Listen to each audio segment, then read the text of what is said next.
okwekalakaasa okubadde kugenda mu maaso mawanga mu ggwanga erya America atowooza tegwabizadde. Okusinziira ku lipooti efulumiziddwa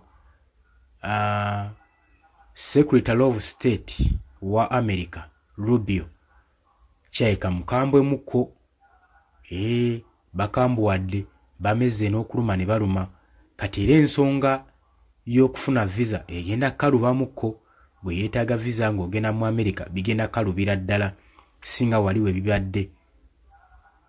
Ensonga zikaayeemu oluvannyuma lw'aba Hamas okutta Omumerika. Bagireese nga point abagamba nti no bakulisaizinga n'ekyagenze amaaso okutta Omumerika era nga bakivumirira. Hamas ne bagenda maaso n'okwewaana ne babako statement zibaakoze. Secretary of State nabako statement gye yakoze, naye statement eno gye yakoze nze ngamba kino yakyekweseemu bwekwesi wabula kyeyabadde ali emabega waakyo ngenda kubanga nkikuleetera sobolo kikulambika. Gye bujjako ngenda kuteerako akatambi olabe Secretary of State wa America Rubio ng'agenda maaso n'okubanga ayogera nga awanda muliro. Kigambibwa nti waliwo America eyattiddwa. Kakati bano bagamba nti ensi ino tegeera nga America tulina amateeka agaffe agatufuga. Kati mmwe mwenna abadde bakyala mu mawanga ago mu America nga mutambuliza ku visa eri ku visa. Ekya visa mu America kigenda kuzibuwalamu si mukka saako ne mu ggwanga erya Dubai okusinziira ku bibadde bigenda mu maaso. Ngenda kuwa ensonga lwaki singa tubanga tumaliriza obutambi buno maliriza okwekenneenya obutambi buno nga Secretary of State agezaako okubanga atangaaza ensonga eno nga tasalikako musale ng'ali serious ng'agamba nti America erina amateeka gaayo agagifuga so baddembe okusalawo kyonna kye baagala mu ggwanga lyabwe.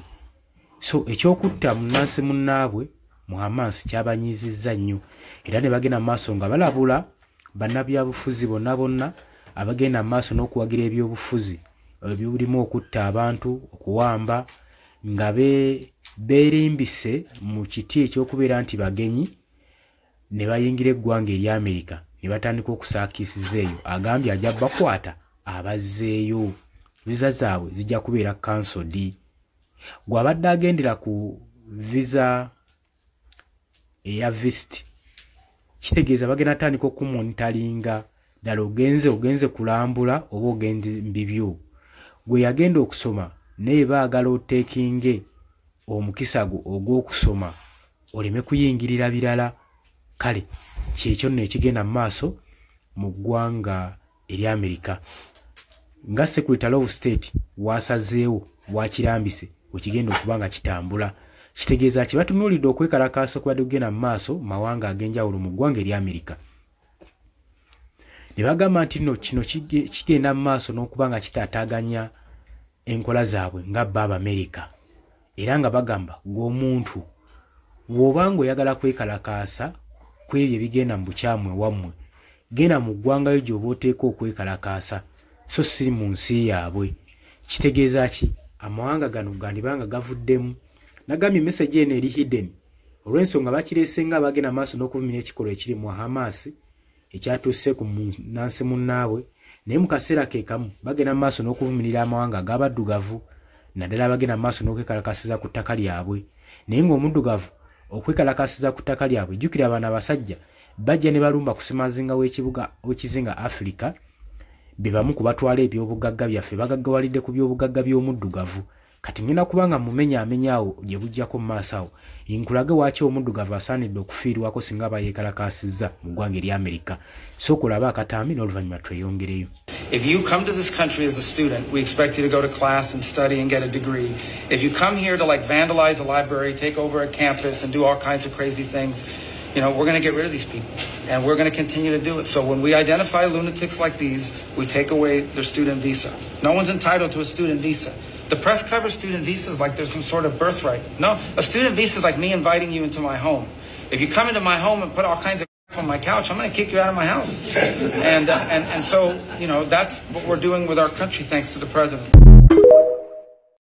Oh, we revoked her visa. It's an F1 visa, I believe. We revoked it, and here's why. And I'll say it again. I said it everywhere. Let me be abundantly clear, okay? If you go apply for a visa right now, anywhere in the world, let me just send this message out. If you apply for a visa to enter the United States and be a student, and you tell us that the reason why you're coming to the United States is not just because you want to write op-eds, but because you want to participate in movements that are involved in doing things like vandalizing universities, harassing students, taking over buildings, creating a ruckus, we're not going to give you a visa. If you lie to us and get a visa and then enter the United States and with that visa participate in that sort of activity, we're going to take away your visa. And once you've lost your visa, you're no longer legally in the United States, and we have a right, like every country in the world has a right, to remove you from our country. So it's just that simple. I think it's crazy. I think it's stupid for any country in the world to welcome people into their country that are going to go to your universities as visitors. They're visitors. And say, I'm going to your universities to start a riot. I'm going to your universities to take over a library and harass people. I don't care what movement you're involved in. Why would any country in the world allow people to come and disrupt? Now, we gave you a visa to come and study and get a degree, not to become a social activist that tears up our university campuses. And if we've given you a visa and then you decide to do that, we're going to take it away. I encourage every country to do that, by the way, because I think it's crazy to invite students into your country that are coming onto your campus and destabilizing it. We're just not going to have it. So we'll revoke your visa, and once your visa is revoked, you're illegally in the country and you have to leave. Every country in the world has a right to decide who comes in as a visitor and who doesn't. If you invite me into your home because you say, I want to come to your house for dinner, and I go to your house and I start putting mud on your couch and spray painting your kitchen, I bet you're going to kick me out. Well, we're going to do the same thing if you come into the United States as a visitor and create a ruckus for us. We don't want it. We don't want it in our country. Go back and do it in your country. But you're not going to do it in our country. You're a visitor. You're not even an American. You're a foreign national. You're here because we gave you a visa to be here temporarily, and now you're out there defending and supporting Hamas, a terrorist organization. You need to go. That's what this resolution asks the administration to do. And I hope we can get a vote on the Senate. Yes, nkulisa nnyo mu katambi wadde oluzungu lwadde lungi ne tugenda kubanga tufunulamu ebitonotono eby'amakulu. Kakati Secretary of Defense Secretary of State ow'eggwanga erya America Rubio tumulabye nnyo enfunda eziwera ng'ajja akwitisizinga oba ng'alabikirako mu nsonga za politics mu byobufuzi si mu America wokka wabula ne wano ku Africa naddala mu Democratic Republic of Congo tuze tulaba ebyafaayo bye ng'agenda mu maaso n'okwitisizinga ensonga ez'enjawulo. Kati kino nga bwe nkugambye kyabanyiizizza nnyo era ne bateekawo etteeka bagamba nti etteeka lino ligenda kuba nga litandika okukola erya visa, enkola empya eya visa. Kitegeeza ki? Nti omuddugavu okufuna visa kigenda kukaluubirizaamu. Ne bagamba nti naawe eyagifuna edda teweeyibaala ng'ogenda mu maaso n'ogikozesa emirimu emikyamu gye batagikuweera, naawe ejja kukansolingibwako, visa ye ejja kubeera kansode.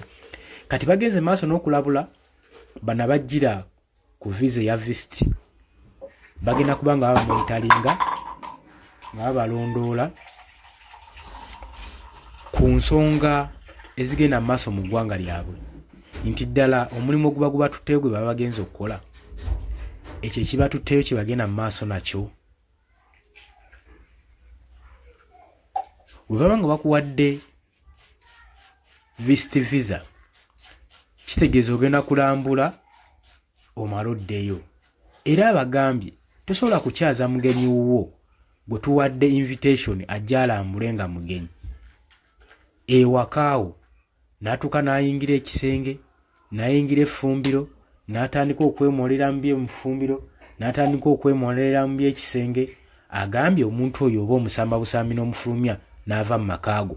Kati engeri y'emu gye tugenda okukolamu betuwa okujja okukyala mu America ne batandika okunonooza ebitabakwatako ne batwala okwekalakasa mu mayunivasite gaffe. Agamba nti bano batwala okwekalakasa mu mayunivasitizi ne boonoona ebintu, ne boonoona sisitimu yaabwe ng'eggwanga. Era n'agamba bwe baba baagala okwekalakasa bakukwate bakutwale mu mawanga gaabwe rather than ogaleeta mu yunivasite eziwano. Ne bagamba bwe baba bakuwa visa ng'ozze kusoma, ng'ozze kusomera wano mu America, kikkakatako okutwala obuvunaanyizibwa okumaliriza emisomo gyo lwavaani okudda okutandika okwekalakaasa ng'okuba mu ggwanga lyammwe mulimu ebitagenda bulungi n'otandika okwekalakaasa ng'osinziira wano waffe bagamba bajja kukwata bakuzzeeyo ewammwe gye baweekalakaasiza era visa yo ejja kubeera cancelled ate toliddamu funa mukisa gulinnyako mu Amerika. Oyo Secretary of State yagenze maaso n'okwogera ensonga zino. Wabula takomye okwo ekyamakulu kye tuggyemu agenze maaso n'okulabula bannabyabufuzi abagenda maaso n'okutintiza bannansi baabwe n'okutta n'okubuzaawo n'okuwamba ne bagenda maaso n'okwewaana ne bajja mu mawanga gaabwe ne beewaanira eyo. Agamba nti bantu bagenda kubakkiriza kubawa visa era banaamubuuza ensonga emuleeta mu Amerika ne batamwattamwa tajja kuweebwa visa. Ate singa anaalimba n'akulupanya ne bamuwa visa n'atuuka eno ng'ebyamuleeta birala si bye byamuleetera ku visa era bajja mudipootinga bamukomyewo ne visa ye ejja kubeera cancelled. Kakitegeeza ki? Munnaggwanga yenna alina abadde agenda amaaso n'okwekalakaasiza mu ggwanga erya Amerika nga yeekalakaasa olw'eggwanga lye kati nga eggwanga lyaffe watuwe Uganda nga gye wabaddeyo okwekalakaasa nga bagenda maaso n'okuwakanya enkola za Mwami Yoweri Kaguta Museveni ez'okuba nga agenda maaso n'okutuntuza n'okuwamba bannansi abatamuwagira abali ku ludda olw'opposition. Wabula newankubadde beekalakaasizza bino byonna Rubio Secretary of Defense yabigasse wamu n'asobola obimenyaamenya naye waliwo abamuwakanyizza ku nsonga eno wabaddewo okusikangana omuguwa era nga bagamba nti tetulowooza nti oba President Donald Trump kino anaakiteeka mu nkola wabula ye Rubio ng'agamba nti no kino kigenda kuteekebwa mu mateeka oba mwagala oba temwagala. New system ku visa egenda kubanga eyingirawo egenda kubanga ereetebwa okusobola nga baprotectinga eggwanga erya Amerika obutattattanyizibwa demokrasiya waabyo. Agamba nti ate munnaye buli anayagala okwekalakaasa ng'avaayo ajja yeekalakaasiza mu ggwanga lyaffe agambye tekijja kukola. Mwabagenda mu maaso mu masomero ma universities ne mwonoona instruments ne mwonoona ebintu bya university okubanga mwekalakaasa ku ebigenda mu maaso mu ggwanga lyammwe bajja basiba babaze mu ggwanga lyammwe gye mba mwekalakaasiza ewaabwe temugenda kwonoonerayo bintu temugenda kukolerayo fujjo mulina eggwanga lyammwe gye musobola okwekalakaasiza. Rubio watu wagambye kino nno newankubadde akyogedde nze ngamba bakyogera mu bukyamu. Bannansi bano abagenda mu maaso n'okwekalakaasa abaddugavu mawanga gaabwe nga mulimu obukulembeze obutagenda mu maaso bulungi kati ng'obwaffe wano mu Uganda nga Mwami Yoweri Kaguta Museveni nga agenda mu maaso n'okuwamba bannansi okubadetaininga okubabuzaawo okubatta kati munnansi waasinzeeyo ne yeekalakaasa taba musobya. Jjukira amawanga abasajja basinziira eyo mawanga gaabwe ne bajja wano ku Africa ne batwala ebyobugagga ffe tubasapootinga mu kubeerawo kwabwe mu ekonomi yaabwe naye bwe baba nga tebagenda ate kufa ku muddugavu nga tagenda kubeera ng'afiirwako ku nsonga ezimunyigiriza kitegeeza naffe abaddugavu tujja tandika okuba nga tubanyigiriza wano mu Africa nga ebyobugagga bibanona wano tubiteekako enkola n'obukwakkulizo kubanga naffe tebatufiirwako kubanga tewali kibayinza tusasula okugyako okulwanirira munnansi n'afuna demokrasiya nga bwe bakuluguza ennyo demokrasiya nti yabaleeta mu mawanga eno kubanga bagenda mu maaso n'okubanga balumiriza nti demokrasiya yabaleeta mu mawanga gano so si bya bugagga naye olumala ofuna ebyobugagga nga bakuunyuuka bagenda. Ekyo nno nakyo tukivumirira balina ensonga eno gitunulamu so munnansi osaanidde kino n'okibaki n'okitunulamu n'okirowooza nti munnansi w'obanga mu nsi ye mu ggwanga lye olina benefits z'ofunayo kyetaaga omulwanire naye yeeyagalireko yeyokka engeri gy'oyinza omusasulamu oba okitegeera. Kati ndowooza ekyokuleeta new visa system mu ggwanga erya Amerika kyekijja kukola nga Amerika demokrasiya gwesibeeyimbirira gwe promotinga tetunnamulabako mu mawanga gaffe tetunnamulabako. Laba ekiri mu Congo laba ekiri mu Uganda zensi zibajjamu ebyobugagga naye bakuliriza nnyo ekigambo demokrasiya naye wano tetukirabawo. Kati munnansi waabwe afudde afiiridde amaaso olabye nga batteeka bafaayo nnyo kwegamba kibanyize nnyo naye omuddugavu eno ayimirizaawo ekonomi y'eggwanga lyabwe basiba bamutta enkya n'eggulu wadde n'okkuba omwasi sigulabangako. Ye lwaki nkwongerayo oli ku UG Updates bikodesizo oba ng'otuwuliriza watannatweyungako kirya wansi waliwo ekigambo subscribe kikoneko ojja kuba ng'otweyungako abali mu diaspora mbatumiddeko nnyo ebintu si birungi kitegeeza gwe oba nga olina visa yo nga waagikuwa nga yakukyala munnange okwekalakaasa kugende kitono ebintu bisaanidde obikwate n'obwegendereza kuba baali introducinze new visa system. Bagala nnyo mweraba mbagaliza olunaku olulungi.